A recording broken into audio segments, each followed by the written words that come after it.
At the cross where I first saw the light, and the burden of my heart rolled away.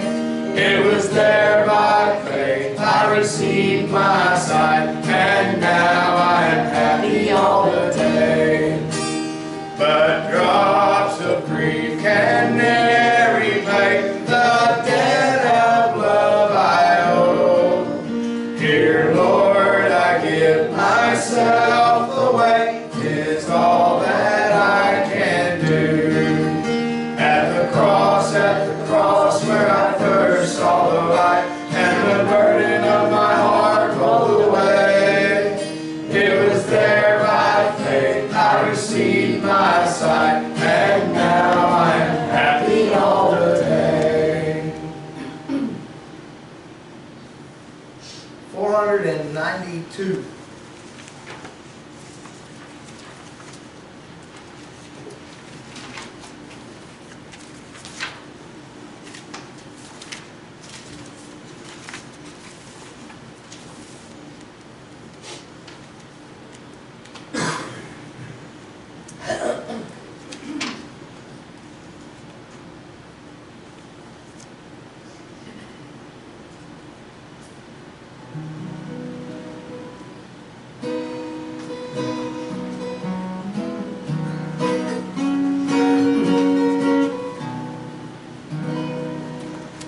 Years I spent in vanity and pride, caring not my Lord was crucified, knowing not it was for me He died on Calvary. Mercy there was great and grace was free, pardon there was multiplied to me. There my burden soul found liberty at Calvary. By God's word at last my sin I learned, then I trembled at the law I spurned, till my guilty soul imploring turned to Calvary. Mercy there was great and grace was free, pardon there was multiplied to me. There my burden soul found liberty at Calvary. Now I'm giving Jesus everything. Now I gladly own Him as my King. Now my raptured soul can only sing of Calvary. Mercy there was great and grace was free, pardon there was multiplied to me. There my burden soul found liberty at Calvary. Oh, the love that drew salvation's plan. Oh, the grace that brought it down to man.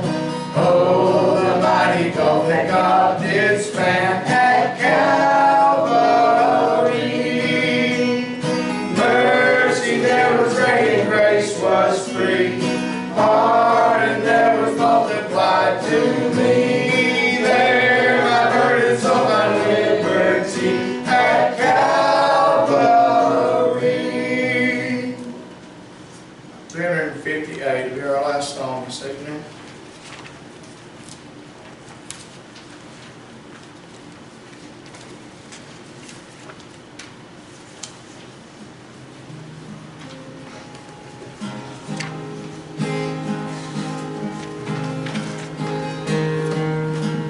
God sent His Son, they called Him Jesus. He came to love, heal and forgive. He lived and died to buy my pardon. An empty grave is there to prove my Savior lives. Because He lives,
because He lives. All fear is gone, because I know He holds a future, and life is worth the living just because He lives.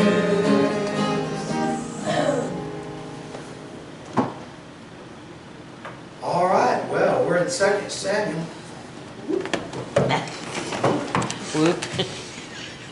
Pretty neat little lesson tonight, I have to tell you. I got a lot out of it. That may have been written just for me, I don't know. But I got a lot out of it.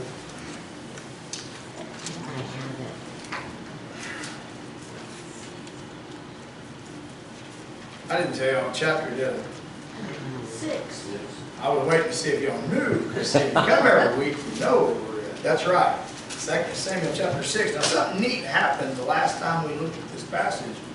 Because, and I told y'all this, in the last chapter, David fights the Philistines, but the way he does it is because he inquires of God. One of the problems Saul had is he didn't want to ask God what he thought about stuff.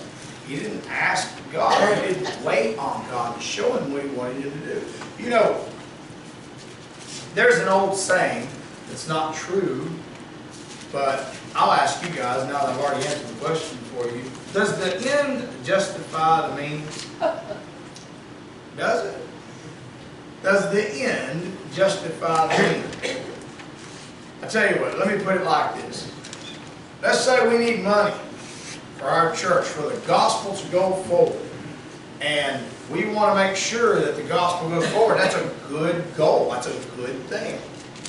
So let's meet up here tomorrow night. Bring your ski masks. We're going to go down to First Lockhart Bank down here. And we're going to make a surprise withdrawal. But it's not for us. It's not to fatten our pockets. It's not to be famous or to increase our riches at all. It's to spread the gospel with. So let me ask the question again. Does the end justify the means? No. And what I love about David, he asks God, should I go up against these Philistines? Now we looked at that in the last chapter, and the first time God says, go and I'll give them into your hand, and He does, and they win. And that's awesome. But then a little time later, and these idiotic Philistines didn't get enough the first time, they come back for more. And David, praise God, he could have been like us and thought, well, God says okay last time. Look, my kids are bad about this. My kids, if I tell them one time, well, in their mind, that if I tell them it's okay, it means it's okay in perpetuity from then on. And that's not always the case. If I said they can have ice cream tonight, tomorrow night they won't even ask me, well, Dad said we can have ice cream. Yeah, I did, but that was limited for that period of time. And see, kids don't understand that. So it amazes me. David had the good sense. The second time the Philistines amass an army, you know, and we covered this last week. But they come up against him a second time, and he goes to the Lord again and says, should I go out against them? And it's a good thing he asks. Because the second time, God says, no. What you do is, don't attack them. Sneak around behind them. I'm going to attack them. I'll run them right into you. And I'll win this battle. What would have happened if David hadn't asked? And it might not have gone like it ought to go. Now, we covered that last week, and so you have to remember, one of the biggest problems we have today as Christians is we forget to talk to God. And when we do talk to God, sometimes we forget to wait for His answer. If you don't know what He wants you to do yet, don't do anything yet. Do the stuff you know to do, and wait on an answer. And I'm still learning this. I'm by no means do I have this figured out. But I know that's what we're supposed to do.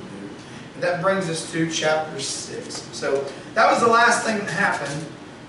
They won 2 battles against the Philistines. The first one, God let David win. The second one, God won it almost entirely by Himself. And that should not surprise anybody. God sometimes fights your battles for you. Sometimes He prepares you and equips you to fight them for yourself. But all the time you give God the honor and the glory for the battle, okay?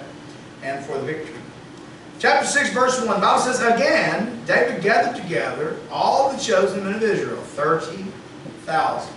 And David arose and went with all the people that were with him from Baalah of Judah. Let me go ahead and just tell y'all that name got changed. That town's called Kiriath-Jearim. And I don't expect you to go studying what that is, but I'm telling you that because you'll find out in the last book, in 1 Samuel, somewhere around chapter 4, chapter 4, 5, and 6 talk about what we're going to talk about tonight. And they call that town something else. They call it Kiriath-Jearim. I looked it up. It's the same town. They just changed the name. But anyway, that's where they're at. It says to bring up from thence the ark of God, which will be the bulk of the message tonight. The ark of God. I want you to understand. It had gotten, let me try to remind you.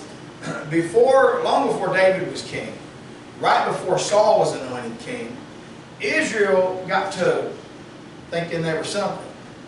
And they went out to battle the same Philistines, and they tried to take the ark. But they didn't ask God. That's why this lesson that David asked God is such a big, important lesson, because Israel decided they were going to march that ark out there and try to fight against the Philistines, and just having the ark with them was going to win the battle. But they never asked God about it. They used it like a talisman, or like a lucky charm, or like wearing a cross around your neck. It doesn't mean anything if you don't truly have Jesus in your heart. So they go out there with the ark to fight a battle against the Philistines way back in the last book, and we studied this. But just to remind you what happens, they lose, and they lose bad. And the Philistines take the ark and all the jewels, and they take it home, and they set it next to one of their little g gods in this shrine that they built for their little g god. They set it right next to Dagon. Well, the next morning they get up, and Dagon's on his face before the ark. Well, they just figured the wind blew it over or something. They stand it back up, and then the next day he's on his face again. His arms are broke off. And so anyway, the Philistines figure out pretty quick this ark thing's got some power to it. And then, and I don't want to get back into it because it's kind of gross, but then they go through this plague God sends on people. And I told you all about it. We won't revisit that, but it's pretty gross. Something they had to endure. And then somebody with a brain said, this all started when the ark came here. Get it out of here. And they're so dumb, they tried it in all major cities of the Philistines. 5 of the major cities, they tried it in each city. And in every city, the plague followed it. Until finally they said, we've got to get this thing out of here. And we want to be sure it's God afflicting us. So this is what they decided to do. And we talked about this because I didn't know what a milch kine is. The old King James says milch kine. I've come to know. I knew kine was cattle. Because when Joseph has his dream, he sees the fat kine and the thin kine. Remember, he tells Pharaoh in Egypt that was going to be 7 years of famine. But anyway, kine is cattle. Milch kine is a milk cow. I didn't even know that. I found that out when we were studying that. Philistines decided, in order to know if the ark was the problem, they built a brand new cart that no one had ever used. I mean, new wood, new wheels, everything. Brand new cart. And they set the ark on the cart. And somebody said, let's stick a milk cow to this thing, one that has a calf. Y'all know mama cows don't like to be away from their calf. So the idea was, if we pin that thing up and put her out there with that ark on the cart pulling it, if she stays here circling around after her calf, well, we'll know God's not in this thing. It's just a crazy coincidence. But if that cow makes a beeline for Israel, we'll know God wanted his ark back.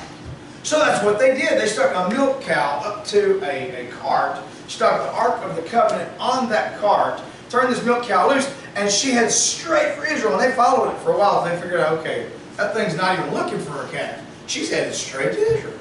And so anyway, it gets to Israel and it goes through this procession. The first people who get it look in it, which is a bad idea. 70,000 people of Israel died because they peeked inside of it. God had told them not to do that. Only the Levites were to handle it in only a certain way. Now I know you're wondering why I'm going into all this. It's going to come back up. So I'm giving you this flashback. Hey, all the movies do it. Y'all can stand for me to do it, right? You can't watch a movie anymore without watching some flashback or whatever. They didn't do that in John Wayne movies, by the way. It's a newfangled thing. But anyhow, just to kind of give you the flashback, when it gets to Israel, it goes through this process until it lands at Kiriath-Jearim, and it just sits there. The whole time Saul was king, and now into David's kingship over Israel, it's just been sitting there. Well, David just decides one day, hey, the Ark of the Covenant of the Lord needs to be in the city of David. It needs to be with the tabernacle. They need to be reunited. Shouldn't have been separated that long. And so it's a good notion he's got. But like I said, the end does not justify the means. Look at what David does. Watch this. This is funny. I'm going to reread verse 2. David arose, went with all the people that were with him from the Olive, and that's Kiriath Jearim, but to bring up from thence the ark of God, whose name is called by the name of the Lord of hosts, that dwelt between the cherubims. Here's where it messes up. Watch this. And they set the ark of God upon a new cart. What? Does anybody remember how they're supposed to travel that thing? If you look back in Exodus, and you look at the way it was set up when they crossed the Red Sea and the Jordan. When they crossed the Jordan, they carried that thing with staves stuck through it. And it went on the shoulders of the Levites. And that was the way God commanded them to do it.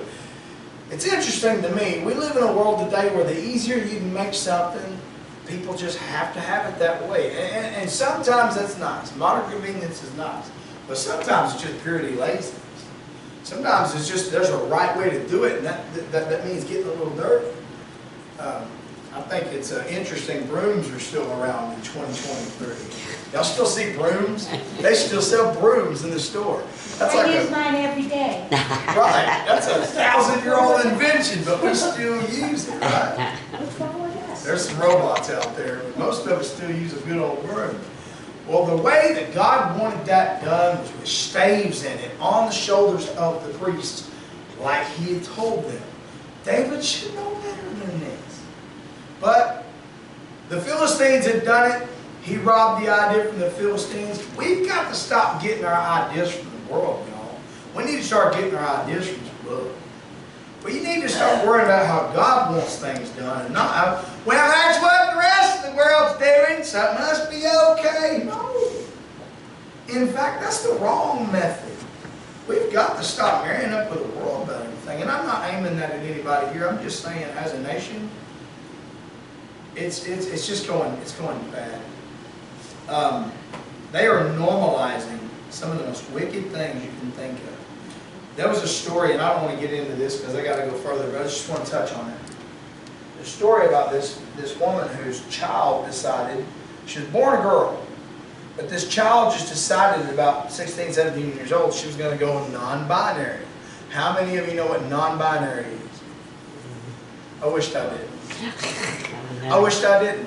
Non-binary means I'm both and I'm neither. And they changed their pronouns to they, us, we, them. So when this mother had to relearn how to talk to her daughter, it was no longer she's here or she's there when the girl runs away. And she was so programmed how she was used to calling her daughter, she called the police saying, they ran away. I need you to find them. And the cops are puzzled. They're like, how many of them ran away, man? And the lady couldn't even articulate reasonably. She gave one name for the child, and I think her name was Cal or something. But every time she referenced her, she'd use those pronouns. Because this girl didn't want to be called a she or a he, because some days she'd wake up and she felt 80% female and 20% male. Other days she'd wake up and she'd feel 80% male and 20% female. And based on how she feels that day, that's how she wants to be addressed. Who in the world can keep up with that? They're normalizing it to the point that if you go get a new job, all of the paperwork you used to have to fill out for your 401k and for insurance and for your beneficiary and all those things. I can't just put my spouse or my wife anymore. I have to select the proper pronouns. I'm not making this up. And the proper gender for who I want to leave the money to if I die. They're normalizing wickedness because they've stopped looking at what God says and they're looking at what the world says. And that's what's wrong with the world now. They don't care anymore what God has to say. Now, I didn't mean to get on all that. I really, really didn't. But I thought of this. David, who should know better, I just praised him for asking God before he went against the Philistines. But in verse 3 here, he decides on his own to set the ark upon a new cart. Now watch, this ends badly. And let me just say this. When we do things our way and not God's way, don't be surprised when it doesn't end well. Because that's the way it's going to be done. Almost always, if you do things your way and not God's way, it's not going to end well. So they put it on a new cart, and they brought it out of the house of Abinadab that was in Gibeah, and Uzzah and Ahio, the son of Abinadab, drove the new cart.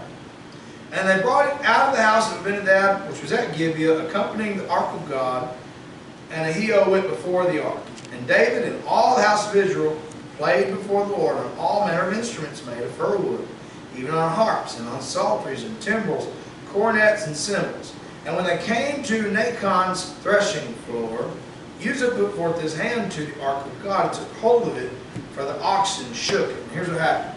That thing went rattling off the cart, just vibrating off, a little at a time. And probably as they're traveling along, Uzzah's looking at this thing, thinking, the thing's going to fall. It's steadily rocking its way closer and closer to the edge. It's going to fall. I'll watch it. Maybe it won't. It's going to fall. And finally, he just panicked. He thought it was going to fall, and he reached up there and touched it, which was a big no-no. No matter the reason, it's not to be touched by human hands because it represents the holiness of God. We represent the wickedness of man. We're not supposed to touch. And I mentioned this Sunday, when Jesus ascended, you remember what he said? Before he ascended, after he came out of the grave, and they came and they saw him, they went, he said, don't touch me. Not yet ascended to the Father. There was a reason for that. There was a reason for that. He had to go and complete the sacrifice and sprinkle the blood on the mercy seat, like we talked about before. Anyway, it's a similar topic. The holiness of God cannot be mingled with the unholiness of man. And if you tolerate it, even in an accident like that, then what's stopping you from tolerating it all the time? There was a very specific way you handle that ark. And the only people who could ever touch it were the priests after ceremonially being cleansed, offering sacrifice for their sins and making sure they were right with God. We're supposed to touch it, not even to steady it. So this doesn't end well. And let me just say, before you feel too sorry for Uzzah, let me just say, if David had the Levites carry this thing like they were supposed to, they had enough men carrying it that even if one stumbled, the rest could kind of steady it. That's why, has anybody ever seen a coffin get dropped in a funeral procession? Anybody ever witnessed that? I'm 44 years old. I've never seen anybody drop a coffin. Have y'all ever, as many times as there's been one carried somewhere, has anybody ever witnessed one get dropped? Why do you reckon that is? You think people are just so sure-handed they never stumble? Or could it be you got 6 men? If one stumbles, there's 5 more. If 2 stumble, there's 4 more. But there's a stability in 6 men working together to carry that thing. And I think there's a picture in it. Anyway, when they would carry the ark, they would carry it betwixt a group of men, not just between 2. And so you didn't have to worry about it falling. And all I'm saying is, had they done it right to begin with, this wouldn't have happened. But anyway, he took hold of it because the oxen shook it. Verse 7 says, the anger of the Lord was kindled against Uzzah, and God smote him there for his error, and there he died by the ark of God. Verse 8. Now, get this picture in your mind. Every kind of instrument they have in Israel is being played. It's loud music, it's celebration. Everybody's happy. The ark's on its way home. It should have been a good time. It should have been a good thing. But no matter how good a thing you think you're doing, if you don't do it God's way, it's not good. Like I said, if we go rob the bank and use the money for good, it's still a bad thing we do, right? Same kind of thing. So verse 8, David was displeased because the Lord had made a breach upon Uzzah, and he called the name of the place Perez Uzzah to this day. And by to this day, it means until the end of this writing, 2 Samuel. But he named the place after the man who died there. Verse 9. And David was afraid of the Lord that day, and said, how shall the ark of the Lord come to me? What bothers me is his question. He doesn't seem to realize what his error was. I'm going to say this. If David didn't know, he should have known. He's the king of Israel.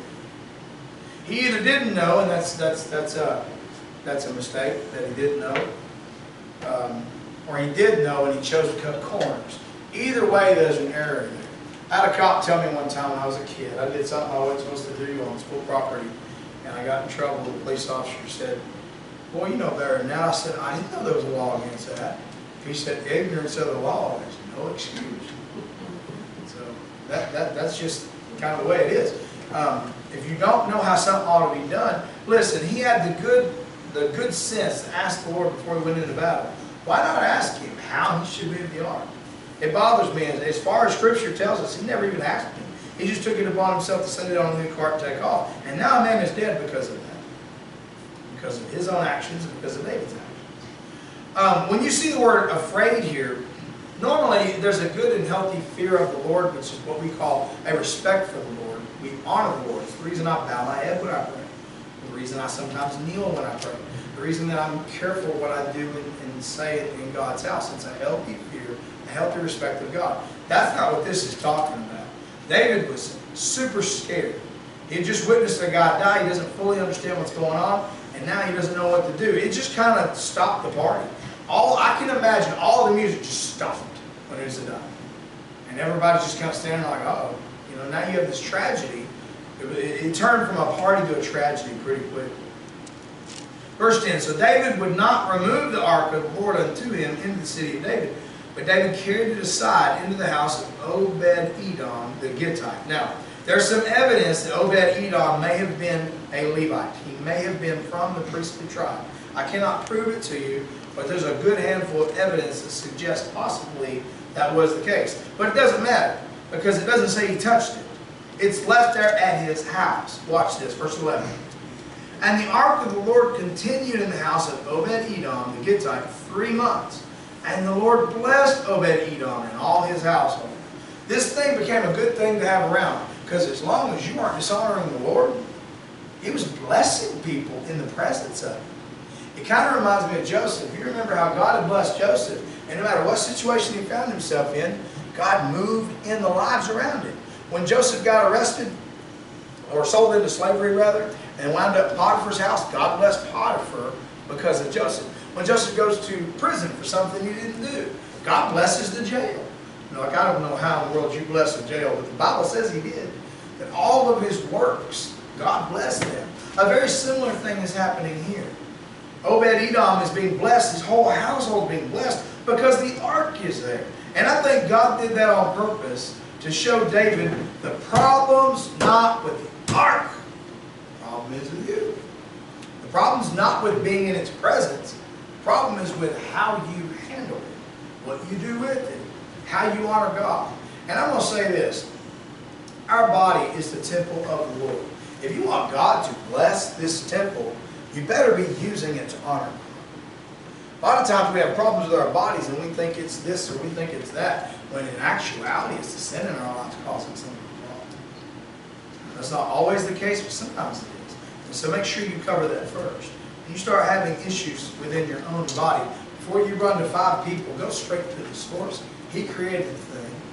And then after that, if you want to go to the doctor, that's fine. But I recommend you seek the Lord first, because He made that body that you have.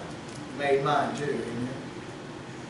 And I trust Him. Verse 12. And it was told King David. See, word gets around. When someone's being blessed for 3 months, well, you hear about that. So it was told David, saying, the Lord has blessed the house of Obed-Edom and all that pertains unto him, because of the ark of God. So David went and brought up the ark of God from the house of Obed-Edom into the city of David with gladness.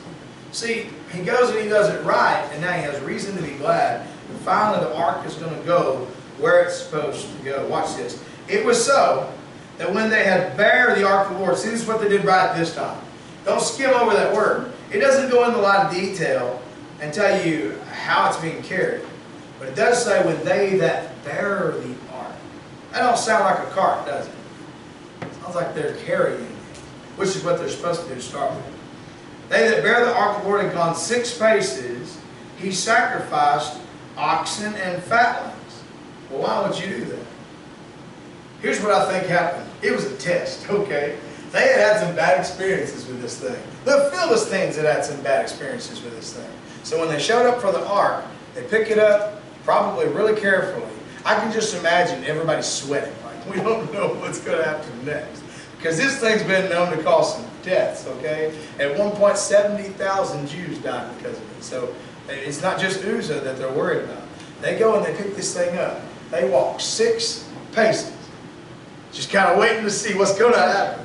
And then when they get 6 paces, they stop, and I think they set it down and went, whoo, the Lord's with us. We're going to be okay. Hey, those oxen that were pulling the cart, we don't need them anymore. In fact, let's make a sacrifice right here to God. Let's use the oxen to honor God because we don't need them. We're not going to have it pulled. We're going to carry this thing. So, anyway, I can just picture that in my mind. Verse 14, and David danced before the Lord with all his might, and David was girded with a linen ephod. Now, usually when you read this, people make a big deal out of it because they take it out of context. It's not like David was just a dancing fool and he just decided one day, he goes, woo, just get after it, you know. And I don't know what kind of dance he did, but here's what I know. This is a direct result of God being with him when they went to move the ark. Think about it this way. If you're trepidatious, if you're tentative, if you're concerned, worried, whatever adjective you want to use, when you have a little bit of fear about this thing, you pick it up, you go 6 paces, you then give a sacrifice to the Lord, and you just feel His presence, and you know He's with you. Whoo! How do you keep it in? I can imagine wanting to dance. It's not like he just planned to have a big dance. It was a direct response to that fear going out of him and that comfort coming in. Woo! God's with me. Have you ever had God just give you this amazing peace about something? You ever just wanted to shout? I know I'm in a Baptist church, but surely sometimes God makes y'all want to shout. Surely sometimes you just want to sing and praise God. Hey, sometimes, there's been times I felt like doing a cartwheel. I don't consider that dancing, but just something abnormal, something outward to show how God has blessed you inwardly, right? I can't be the only one that felt. Anyway, maybe I'm talking to the wrong crowd. But David danced before the Lord, and I think that's why. Because it says with all his might. He's excited. This thing's working out. Okay? And he was girded with a linen ephod. I think the reason he's wearing a linen ephod is because it's a very simple garment. It's something you wear in worship. It's not meant to portray him as king. It's not meant to portray him in his daily work. It's not something you would wear to your job. It's actually more like pajamas. But the whole point of it is to be as close to God as you can get without being plumb naked. To be humble. To not be worried about how you look. How many of you, when you leave your house, want to make sure you look as good as you can before you go and encounter other people? Me too. Believe me, I didn't look like this a few hours ago. When I left John Deere, I was covered in grease and dirt. And I was nasty, and I came in, I took a shower, I cleaned up, I shaved, I sprayed some good smelling stuff on me. I want to look good for people too. But when you're thinking about the Lord, it doesn't make any difference what someone else thinks of you. And that's why a lot of times when they were in agony about something, they would dress in sackcloth and ashes. They would humble themselves before the Lord. This is another form of doing that. He's wearing this linen ephod because it's what the priests wore when they were doing personal worship. It wasn't meant for the public. It's what they wore in the tabernacle. And so David just dons him one of those things. He's out there dancing for the Lord. He does not look like a king. He looks like an idiot, for being honest. And he doesn't care. Because that's what you look like sometimes when you're just getting blessed. And that's okay. So that's what's going on here. He's wearing this linen ephod. He's dancing. He's excited. He's happy. And he's doing it all to honor God. That's his only purpose in it. If he had any other purpose in it, this would not be a good thing. But he does all this for the Lord. Verse 15. So David and all the house of Israel brought up the ark of the Lord with shouting and with the sound of a trumpet. There's nothing wrong with getting loud when God's blessing you. Okay? Verse 16. And as the ark of the Lord came into the city of David, Michal, Saul's daughter, looked through a window and saw King David leaping and dancing before the Lord, and she despised him in her heart. I'll try to explain this, and I'll move on. Michal was David's first wife. Should have been his only wife. I think part of her problem is over the time that David has acquired more wives, which is not a good decision on his part, they've grown apart. And the only thing holding her any love for him is being the wife of a king. Probably before he became king over all of Israel, she really loved him. I really do think they loved each other early on. I really do think that. And I think that because of the story we read about her saving his life. When her father was Saul, Saul wanted David dead. Do you remember that psalm that was written about them being watching the house, like the FBI or something? We studied that in here. It mentions it in 1 Samuel. It mentions it also in one of the Psalms David wrote. They're watching a house. They seek to kill me. And when they came in there to get him, she had snuck him out a window and told him, she made up a dummy in the bed and said, fluffed it with pillows or something, put goat's hair, made it look like there was a man laying there. They came in beating that thing to death, trying to kill him, but he wasn't there. And so she made out like he was sick and hit him and then helped him escape. So I do think she loved him at one point. But this has gone on long enough with him now having other wives, him being the king. Her really only tie to him anymore is that she is one of the wives, but he is the king. He's the most popular guy in all of Israel.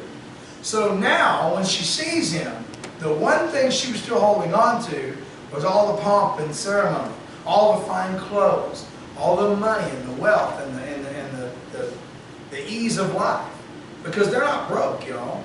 They're probably weighted on hand and foot. She looks out there and sees the king doing something so humiliating that she despises him in her heart. In her mind, she's thinking, he ain't half the king my daddy was. My daddy never dressed like that. My daddy never act this way. My daddy wouldn't be out there dancing. Remember, her daddy Saul was the king before David. And he wasn't a good example, but sometimes that's how young women see their fathers. And so she despises him. And their relationship never recovers from that. And it's sad that that's what happened. I'll say this. I know this from personal experience. Sometimes people change the way they look at you, and it's really hard to change it back. Sometimes when people know you intimately, for example, people see you when you're young, living your life a certain way, and then they don't see you for a while. And they see you again, they have a hard time seeing you as anybody other than what they've always seen you as. Sometimes you just can't get out of the mold that they made for you. Sometimes there's nothing you can do about it. I know, speaking from personal experience, there are people who just flat won't accept me the way I am now because they knew me the way I was before. And that's okay, there's nothing I can do about that. Michal gets this look in her eye for David, and it's not easy to get past that. I've seen this happen in marriages, where there's been so much abuse or trauma, or they've called each other such foul names, or there's been something happen to where they stay together, but they don't look at each other the same anymore. The love is gone, and there's just they just despise each other. You ever known old couples like that they're together, but man, they just despise each other. I've met folks that way, and it's a sad thing. And that's where they're at this point.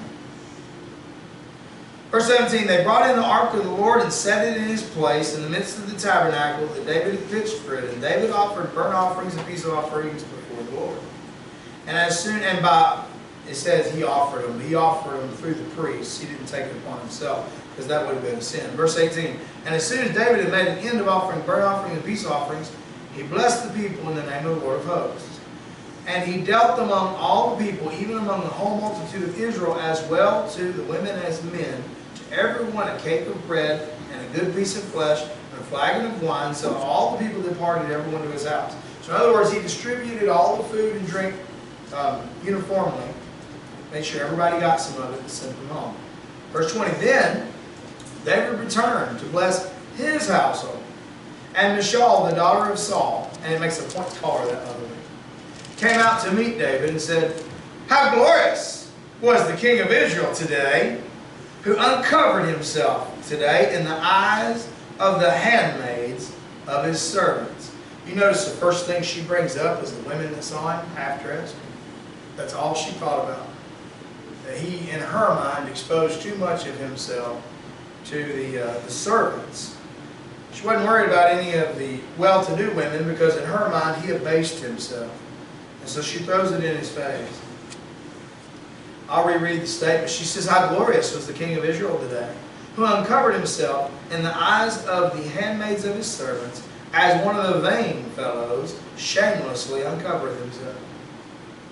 David said unto Michal, it was before the Lord, which chose me before thy father, and before all his house, to appoint me ruler over the people of the Lord, over Israel. Therefore will I play before the Lord. Now, I think what he's saying, and y'all correct me if I'm wrong, I think what David's saying here is, if it's your father you're comparing me to, believe me, God chose me over him.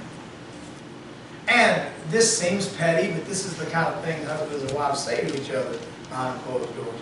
Any of you who've been married know we are not always our best when we're at home with our spouse. We say things to them, probably shouldn't say. They say things to us, probably shouldn't be said. Sometimes it carries on further than that. And I don't think anybody in here is completely innocent of that. You've got the perfect marriage, God bless you. I don't. Sometimes we say things to one another shouldn't be said. That's what she does. She basically belittles him for what he did and compares him to her father. Somebody told me when I first got married, he said, Chad, the worst thing you could ever say to your wife is, you're just like your mother. So I don't say that. And probably saying it in reverse is not good either. It's probably not a good thing to say. So the way I read it, she was comparing him as king to the example that her father had given. And he reminds her who God chose. Because what he did for the Lord. And he says, God chose me, so I'll do it the way the Lord tells me to do it. And that's just putting it in plain English. That's what I think was said there. Verse 22, and he says, I will yet be more vile than thus, and will be base in my own sight. And of the maidservants which thou hast spoken of them shall I be had in honor. Now that may have been a little far, but what he's trying to say, I think, is, oh, you haven't seen nothing. I will continue to humble myself to glorify God. And those servants that you're concerned about, they'll hold me in higher regard than you. Because they'll recognize what I'm doing for the Lord. And she did. Now, just to kind of close this out. Verse 23, therefore Michal, the daughter of Saul, had no child unto the day of her death. Apparently, and I think this is a two-part thing. One, because of her disrespect for the king, who was doing what he did for the Lord, and not recognizing that there's a time and place to forget about what you look like, and worry about what's in your heart, and honor God in your heart. But the other thing is, God had promised to end the line of Saul. And so maybe there was something to that. For her, any kids they had together would have been a direct descendant of Saul, who was cut off because of his disobedience to the Lord. So that may be a two-part punishment. But because of her attitude, and probably because of who she is, she never did have any kids. The main point I got from this, number one, ask God before you do anything. Do things His way. There's a right way and there's a wrong way to do everything you're going to do for the rest of this week. Everything you're going to do. There's a right way to do it. There's a wrong way to do it. And if you don't know, ask God. If He doesn't answer you right away, wait on it. Anybody get something different? Any comments or questions? Yes? My Bible says in the reference one other thing about her not having children. It could have been punishment for her taking that view of David honoring God, because it says in those days for a woman to be childless was looked down upon. I agree. That's why I said there's probably two reasons. One, because she's the same as Saul, and two, because of her attitude. I agree. I do think it's funny. Also, after she hid David, Saul gave her to another man. Yep. She was in another marriage. So, and then later on he got her back. I don't think you can blame her for that, because in those days women were treated like property. I don't think she had any choices in that. I don't particularly hold that against her, but I do find it interesting she hadn't had any children with that other husband either. God knows how these things are going to end, so He's not supporting them. But again, we've got to seek Him for everything. We get to a point in our adult life sometimes where we think we know and we don't have to ask Him every little thing. There's times where, I guess with kids, sometimes you feel like they go too far. Like, I don't need my kids asking me if they can go to the bathroom. That's too much, okay? You need to go to the bathroom. There it is. Just take care of it. Okay? There's some things I don't need them to come ask me. But it's not the same with God. I think He enjoys hearing from us. I don't care how simple it seems. I think we ought to ask Him about everything. I lost my keys one day. I couldn't find them. And I just prayed and said, Lord, you know where they are, and I don't. I just asked Him if He'd show me where the keys were. And I don't know if He led me to them or not, but I know it wasn't long after that I found them. So it's funny, after I found them, I didn't look for them anymore. But seriously, it doesn't matter how petty it seems. God likes to hear from us. So we need to make sure we talk to Him as often as we can. A good preacher friend of mine told me one time, you should never put periods on your prayer. Just put a comma. Why ever end a prayer? Just talk to Him continuously. He likes to hear from you. Well, that's all I got. If there's nothing else, I'm going to turn these cameras off while I do. Brother Mike, would you close the school? Heavenly Father, thank you